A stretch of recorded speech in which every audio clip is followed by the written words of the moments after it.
तुमच्या लक्षात असेल मी 22 जानेवारीला काळाराम मंदिरात गेलो होतो आणि 23 जानेवारीला ज्या दिवशी शिवसेना प्रमुखांचा जन्मदिवस असतो तेव्हा नाशिकच्या सभेत मी म्हटलं होतं की आम्हाला भाजपा मुक्त राम पाहिजे.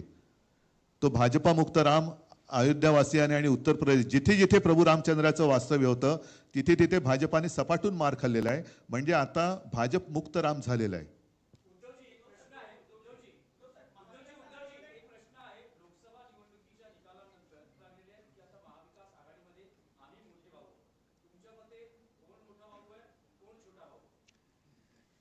हे पहा, या निवडणुकीमध्ये मोठा भाऊ छोटा भाऊ वगैरे काही चालणार नाही. प्रत्येक मतदारसंघामध्ये आम्ही बसून सर्वात चांगला उमेदवार कुठल्या पक्षाकडे आहे आणि मागच्या निवडणुकीचे संदर्भ घेऊन जागा वाटपाचा निर्णय घेऊ. आमचा प्रयत्न आहे की लवकरात लवकर तो निर्णय होईल. आज प्राथमिक बैठक आमची झालेली आहे, त्यामुळे बाकी तुम्ही याच्यात काही जाऊ नका. मला वाटतं पृथ्वीराजजींनी उत्तर दिले ना, वेगळं काय याच्यातच आमची एक वाक्यता दिसते.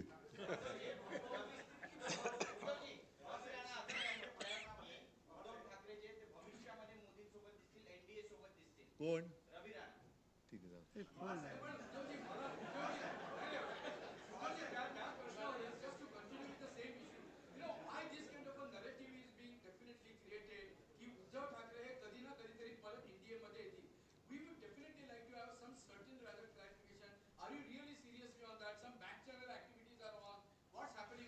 बरं ठीक आहे, मला समजा जायचंय यांच्यामध्ये बसून आता हो सांगू.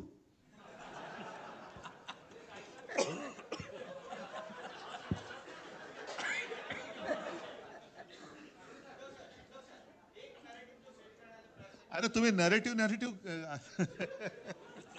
तुम्ही खरेटिव्ह वरती आहात.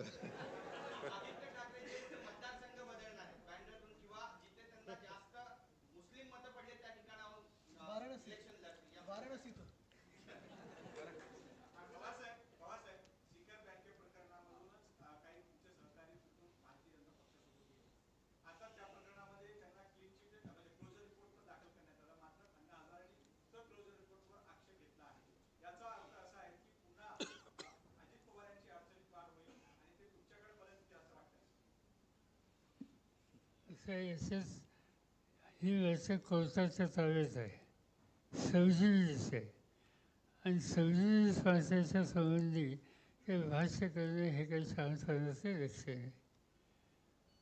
हजारेंना जे काही त्यांची तक्रार आहे ती तक्रार मांडण्याचा त्यांचा अधिकार आहे. त्याच्यात काय निर्णय होतो तो बघू आणि नंतर ठरवू.